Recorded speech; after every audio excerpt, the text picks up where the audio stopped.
وبعلومه وأسراره بالدارين آمين. رضي الله عنكم.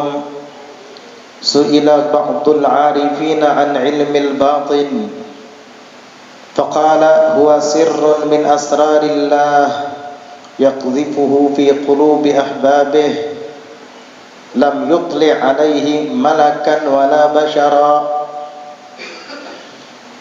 Su'ila ba'dul arifin, pernah ditanya sebahagian orang-orang yang arif billah, an ilmil batin, tentang ilmu batin. Faqal, maka beliau menjawab, huwa sirrun min asrarillah. Ilmu batin ia adalah rahasia daripada rahasia-rahasianya Allah.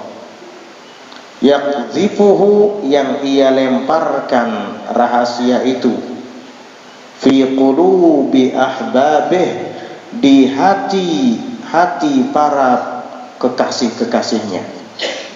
Lam yutli alaihi, Allah tidak memperlihatkan akan rahasia itu, tidak memberitahukan, malakan wala basyara, kepada malaikat dan tidak pula kepada manusia. Itulah ilmu batin. Kalau ilmu zahir kita semua tahu. Ilmu zahir seperti ilmu fikih, seperti ilmu tajwid yang membahas tentang makharijul huruf, tempat mengeluarkan huruf, sifat-sifat huruf, itu ilmu zahir. Ilmu sirah, hadis, itu ilmu zahir. Adapun ilmu batin itu tidak tertulis di kitab, tidak tertulis di kertas, karena itu adalah rahasia. Dan hanya ada antara si hamba dengan Tuhannya. Malaikat pun tidak tahu, apalagi manusia biasa. Tetapi jalan untuk mendapatkan ilmu batin tersebut adalah melalui ilmu zahir. Tidak mungkin kita bisa memakan isinya tanpa mengupas kulitnya. Jadi begitu. Bukan berarti kita tidak usah untuk mempelajari ilmu zahir. Tidak bisa seperti itu. Tetap ilmu zahir dipelajari, lalu diamalkan. Maka kemudian Allah akan berikan ke dalam hati kita, batin kita, rahasia-rahasia tersebut. Kapan itu terjadi? Setelah kita menjadi ahbab, kekasihnya Allah. Makanya di sini disebutkan huwa sirrun min asrarillah. Ilmu batin itu adalah rahasia daripada rahasia-rahasia Allah. Yaqdhifuhu fi qulubi ahbabi, yang Allah Ta'ala lemparkan ia di dalam hati-hati para kekasih-kekasihnya. Kalau kita masih belum menjadi kekasih Allah, kita tidak akan dapat ilmu batin itu. Jalannya bagaimana? Ya melalui riyadhah, latihan, yaitu dengan mempelajari ilmu zahir dulu. Apa ilmunya? Kan sudah diajarkan kemarin. Pian kan sudah hadir malam Ahad yang telah lalu, 2 minggu yang lalu. Atau jangan-jangan sudah lupa. Diamalkan enggak sudah itu? Hadis tentang orang-orang yang ingin dekat kepada Allah.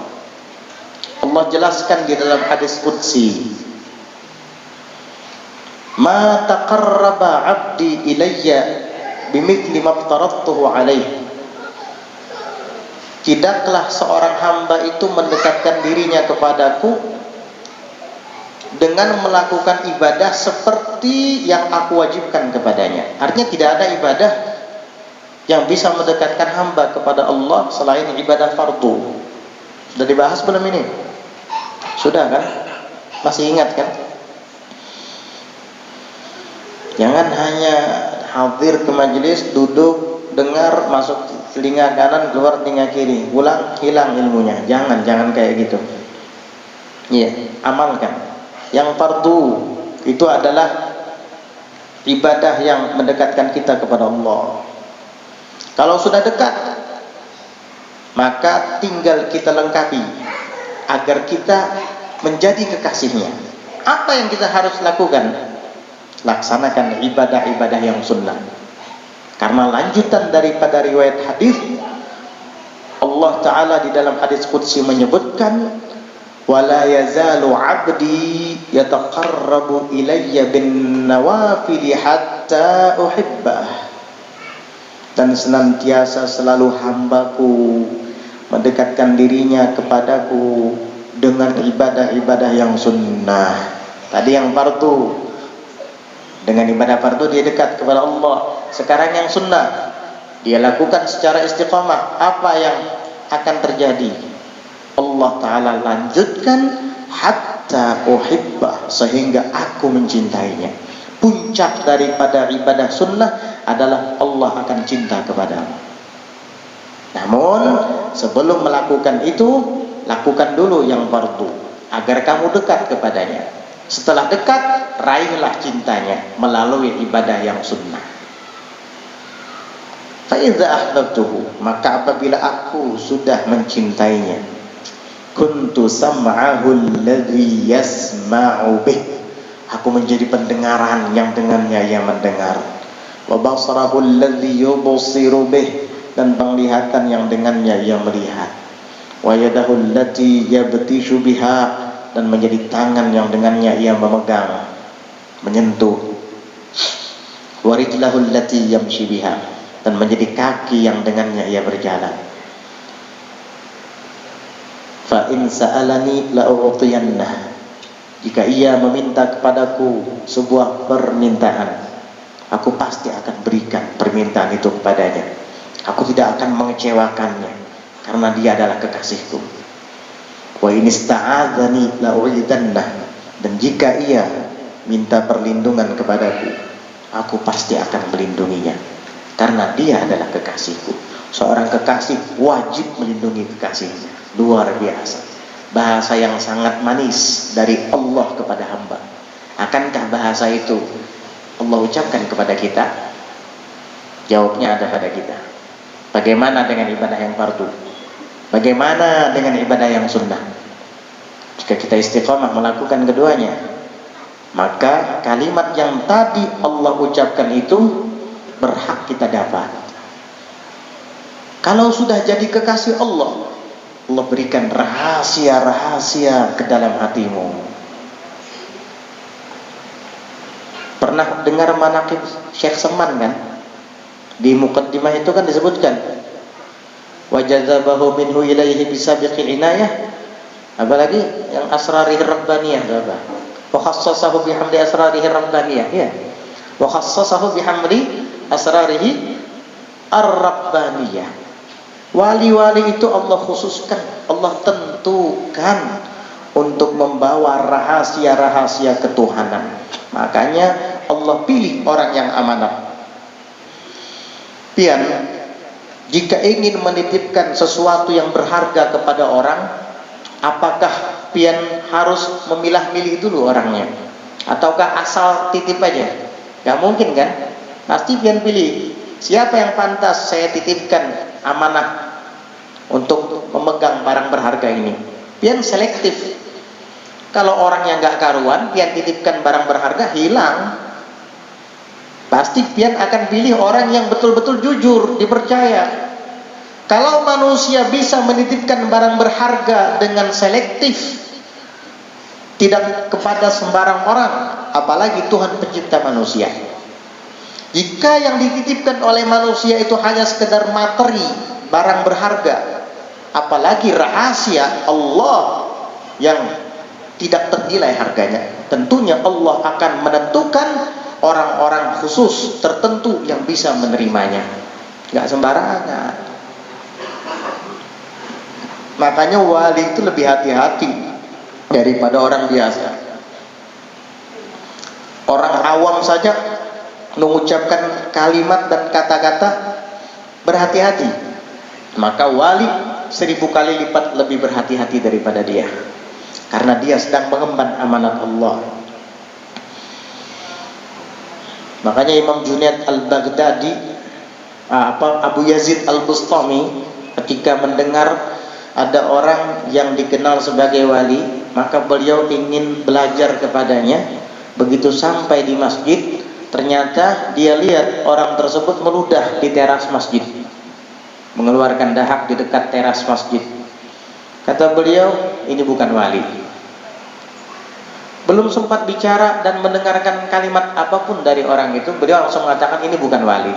Kenapa? Hadzal rajul la yu'manu lahu adabun min adabis syariah, fa kaifa yu'manu lahu sirrun min asrarillah. Lelaki ini tidak bisa diberi amanat untuk menjaga adab daripada adab-adab syariat. Bagaimana mungkin dia bisa dititipkan rahasia daripada rahasia-rahasia ketuhanan? Nah, yang adab syariat yang bisa dilakukan dengan mudah saja dia tidak bisa menjaganya, apalagi rahasia Allah Subhanahu wa taala. Gitu. Kamu maksiat lisan aja nggak bisa dijaga. Amanat dari Allah agar engkau jaga lisanmu supaya tidak berbicara yang tidak baik. Kamu tidak bisa menjaga, kamu tidak bisa memelihara, apalagi amanat Allah. Amanat yang zahir berupa menjaga lisan, hifdzul lisan, hifdzul basar, hifdzus sama, menjaga penglihatan, menjaga pendengaran yang zahir kamu tidak bisa pelihara, tidak bisa menjalankan amanat dengan benar, apalagi rahasia ketuhanan. Jadi begitu. Dan rahasia itu lam yutlaq alaihi malakan wala basyara. Allah tidak pernah memperlihatkannya, memberitahukannya kepada malaikat sekalipun dan kepada manusia. Hanya antara si hamba dengan Tuhannya. As-sirru ma yakunu bainal itsnain. Karena rahasia itu adalah sesuatu yang terjadi di antara dua pihak. Di antara dua pihak rahasia itu. Kalau sudah 3 orang, 4 orang yang tahu, bukan rahasia lagi namanya itu. Itu namanya rahasia umum itu. Jangan pada sahabat-sahabat lah, jangan pada sahabat. Semua orang dibilang kayak gitu. Jangan bilang sahabat-sahabat, jangan bilang sahabat-sahabat. Akhirnya sekampungan tahu. Cuman pada diaman aja, itu artinya rahasia umum, bukan rahasia khusus lagi. Karena rahasia itu mayakunu bainal itsnain, sesuatu yang terjadi di antara dua pihak. Ini rahasia Allah, berarti rahasia ini terjadi antara pihak Allah dan pihak hamba. Tidak ada yang tahu. Makanya Sayyidina Abdullah bin Alawi al-Haddad mengatakan, wa athafuni bisirrin law abuhu bihi la sya'a fil ardi husluwami wa husadi. Wa athafuni bisirrin law abuhu bihi. Mereka memberikan kepadaku rahasia, lau abuhu bihi, andai kata aku nampakkan rahasia ini yang ada di dalam hatiku ini, la sya'a fil ardi luwami wa husadi. Tentu di muka bumi ini akan tersebar orang-orang yang mencelaku dan orang-orang yang mengiri denganku, dengki denganku. Makanya aku sembunyikan. Wa inni la aktumul ilma jawahirahu kaila ya'lama dzu jahlin fayabtatina. Sesungguhnya saya sembunyikan mutiara-mutiara ilmu batin saya, rahasia, agar orang-orang bodoh tidak tahu. Karena kalau mereka tahu maka akan terjadi fitnah nanti. Karena mereka nggak ngerti. Begitu. Abu Hurairah itu mengatakan, kata beliau, yang aku sampaikan kepada kalian ini hanya setengah dari ilmu yang pernah ku pelajari dari Rasulullah. Yang setengahnya lagi sengaja saya sembunyikan. Andai kata saya nampakkan yang setengahnya itu, pasti manusia semua akan menghalalkan darahku. Ini ilmu rahasia tadi. Gak ada ilmu rahasia diombar-ambir ke situ kemari, dipamer-pamerkan, apalagi di warung duduknya sambil berokok. Mun kada tahu ikan melawan nang makrifat, waduh, makrifat di warung. Tidak ada kayak gitu. Ilmu suci rahasia antara Allah dengan hamba. Mau kamu jadikan apa? Pameran gitu. Obral, diobral itu kemarin. Biasanya obral itu barang nggak laku, lalu diobral biar laku, murah harganya. Serba 5.000. Ya, enak aja. Ilmu ma'rifat, ilmu rahasia, ilmu batin antara hamba dengan Tuhan dianggap seperti serba 5.000, diobral itu kemarin. Subhanallah, na'udzubillah min dzalik.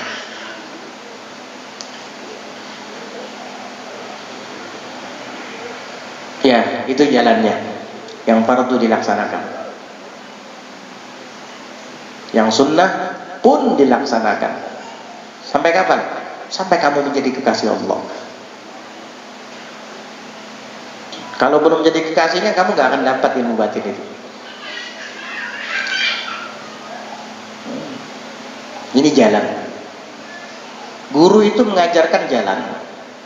Tinggal si muridnya aja lagi mau menempuh atau tidak. Gitu. Imam Ghazali sekarang mengajari kita jalannya. Sekarang kita bagaimana merespon jalan ini? Apakah hanya ditonton saja? Andai kata nasi itu ditonton, perut bisa kenyang, maka kita tidak usah makan nasi. Begitu juga jalan menuju Allah, andai kata hanya didengar dan dilihat saja bisa sampai kepada Allah, kita nggak usah ibadah. Tapi ternyata nasi tidak akan bisa kenyang kalau hanya ditonton. Harus disuap, dikunyah, baru ditelan. Dan tidak sekali. Amun orangnya lama, 2 piring itu hanya kenyang. Berapa suap itu? Iya. Disuap dulu, dikunyah dulu, ditelan, itu pun belum kenyang. Suapan kedua lagi, suapan ketiga lagi, suapan keempat lagi, sampai akhirnya kenyang dia. Mun sudah jemeriga ya sudah ada. Begitu juga jalan menuju Allah. Tidak hanya didengar. Ilmu tasawuf inti kira ilmu cuman menghibur telinga aja. Oh, didengar asyik rame. Itu cuma itu. Aduh, alangkah rendahnya keinginanmu hanya sekedar ingin mendengar saja. Amalkan, laksanakan yang fardu, laksanakan yang sunnah, bangun malam, tahajud, witir, baca Quran, istiqomah. Kalau hanya sesuap belum kenyang, suap yang kedua kalinya, suap yang ketiga kalinya, sampai nanti kamu kenyang. Kalau malam ini sampai besok kita ibadah belum dibuka sama Allah, lanjutkan besok lagi. Belum juga, lanjutkan terus.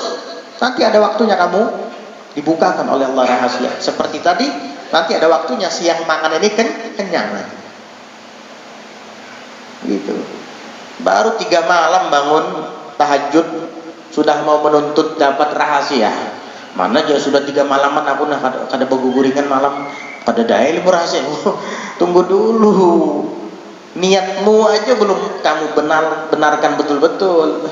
Sufyan Al-Thawri itu mengatakan, kata beliau, "Shallahtun niyata sanatain." Aku berusaha memperbaiki niat ini 2 tahun, kata beliau. Sufyan Al-Thawri. Ya, itu kan pemberian Allah. Mungkin Sufyan Al-Thawri 2 tahun, mungkin pian bisa 2 bulan. Ya, siapa tahu. Atau mungkin bisa 2 minggu. Atau bahkan mungkin ada yang 2 hari. Itu kan fadlullah wasi'. Karunia Allah Ta'ala itu maha luas. Itu kan perkataan Sufyan Ats-Tsauri. Siapa tahu kamu bisa lebih cepat dari Sufyan Ats-Tsauri. Karena itu pemberian Allah Subhanahu wa taala. Oleh karenanya tempuh jalannya. Tarjun najata walam tasluk masalikaha. Innas safinata la tajri 'alal yabasi. Tarjun najata walam tasluk masalikaha. Kamu mengharapkan keselamatan, sedangkan kamu tidak menempuh jalan menuju keselamatan itu. Innas safinata la tajri 'alal yabasi. Sesungguhnya kapal tidak akan pernah berjalan di atas daratan yang kering. Pengen sampai kepada Allah, pengen mengecap nikmatnya ma'rifat, tapi kamu gak ibadah, gak sholat, gak puasa. Diajak sholat, aku sudah sampai. kamu merasakan nikmatnya ma'rifat? Kapan kamu sampai ke puncak hakikat? Bagai kapal yang ada di daratan, mana mungkin dia bisa mengalir berjalan? Kalau kapal mau berjalan, bawa ia ke laut, jalan dia. Kalau kamu ingin sampai, sholat, ibadah, riyadhah. Itu Syekh Abdul Qadir Jilani itu jadi wali besar Sultanul Aulia itu bukan dengan merotek, bukan hanya dengan ma'rifat itu begini, amal. Puasanya berapa puluh tahun itu Syekh Abdul Qadir Jilani? 25 tahun. Dia hanya makan sisa-sisa makanan. Puasa siang hari, malam, bangun sampai beliau itu menaruh tali di tempat sholatnya, sehingga kalau ngantuk dia pegang tali itu biar nggak jatuh. Nanti pernah kayak gitu? Pernah? Pengen jadi wali? Jadi wali? Belajar kitab Arab Melayu nggak jelas pengarangnya, tamat 2 bulan jadi wali langsung 2 bulan, praktis banget. Wali apa? Akhirnya bersembahyangan kada lagi, puasa kada lagi, sudah sampai dia. Kasihan. Gak bisa seperti itu. Syekh Abdul Qadir Jilani sampai kayak gitu gimana mujahadahnya? Baca coba manakibnya. Syekh Seman jadi wali sampai sekarang manakibnya dibaca. Ada yang mau umroh, ada yang mau haji, baca manakib Syekh Seman. Pindahan rumah, baca manakib Syekh Seman. Coba lihat di manakibnya. Jangan hanya didengar, lalu kemudian setelah keluar tidak ada perubahan. Dengar dan amalkan. Dari sejak kecil beliau itu mujahadah melawan nafsu, sampai kalau tidur tidak mau pakai bantal, karena kalau tidur pakai bantal nyaman, nafsu senang. Sampai orang tuanya ngasih bantal ditolak sama dia. Gak usah bah, gak usah mak, gak usah pakai bantal. Ayo ente, jangankan gak pakai bantal, gak pakai guling aja gelisah, pagi bantalnya diambil. Iya, di atas spring bed lagi guringnya, sambil mengikuti HP dia pulang, melatuk HP gugur ke muha, dipaksa akan mengantuk-ngantuk melihat HP. Allah, anak jadi wali begitu. Allahu Akbar.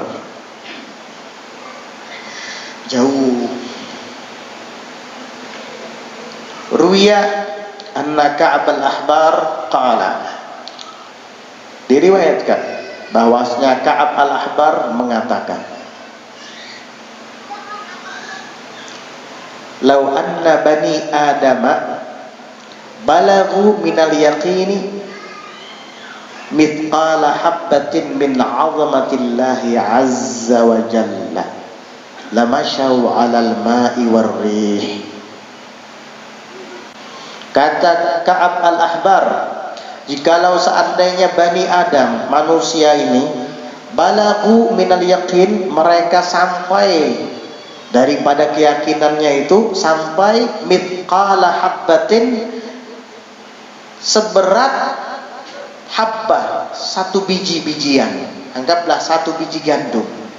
Andai kata keyakinannya itu sampai seberat sebiji gandum, min 'azamatillahi 'azza wa jalla, daripada mengagungkan Allah yang maha perkasa lagi maha agung, lamasyaw 'alal ma' warrih, pasti mereka akan berjalan di air dan di udara, punya karomah. Berarti kita masih belum sebiji sebiji gandum lagi, dikit banget. Berarti iman yakin kita ini sedikit banget. Iya, kalau orang keyakinannya itu sudah seberat biji gandum aja, daripada keagungannya terhadap Allah Ta'ala, dia bisa jalan di air, bisa jalan di udara, punya keramah. Nah, begitu. Dan yakin itu adalah rahasia Allah, karena yakin adalah ilmu batin yang letaknya di dalam hati, dan itu hanya Allah yang memberikan. Kalau yang lainnya untuk bisa mencapai keyakinan tadi, untuk bisa memperolehnya itu wasail saja, perantara saja. Seperti tafakkur kepada makhluk-makhluk ciptaan Allah yang ada di alam semesta misalnya, atau membaca Al-Quran, itu wasail, perantara. Nanti dengan cara seperti itu muncullah yakin. Nah, yakin itu sendiri adalah pemberian Allah Subhanahu wa taala. Mudah-mudahan Allah taala karuniakan ke dalam hati kita yakin. Amin ya rabbal alamin. Fa subhana man ja'ala al-iqrara bil ajzi an idraki ma'rifatihi imanan kama ja'ala iqraral mun'imi alaihi bil ajzi kama ja'ala iqraral mun'ami alaihi bil ajzi an idraki syukrihi syukran kama ja'ala iqraral mun'ami alaihi bil ajzi an idraki syukrihi syukran. Nah, wallahu a'lam bissawab. Insyaallah nanti kita lanjutkan pembahasan ini, karena ini langsung ada kaitannya dengan bait syair yang ada di setelahnya ini. Ada 4 bait syair. Idza kana syukri ni'matallahi ni'matan alayya lahu fi mithliha yajibu syukru fa kaifa bulughu syukri illa bi fadlihi wa in talatil ayyamu wattasala al-umru idza massa bis-sarra'i amma sururuha wa in massa bid-dharra'i aqabaha al-ajru ma minhuma illa lahu fihi ni'matun tadiqu laha al-awhamu wal barru wal bahru wallahu a'lam bis-shawab.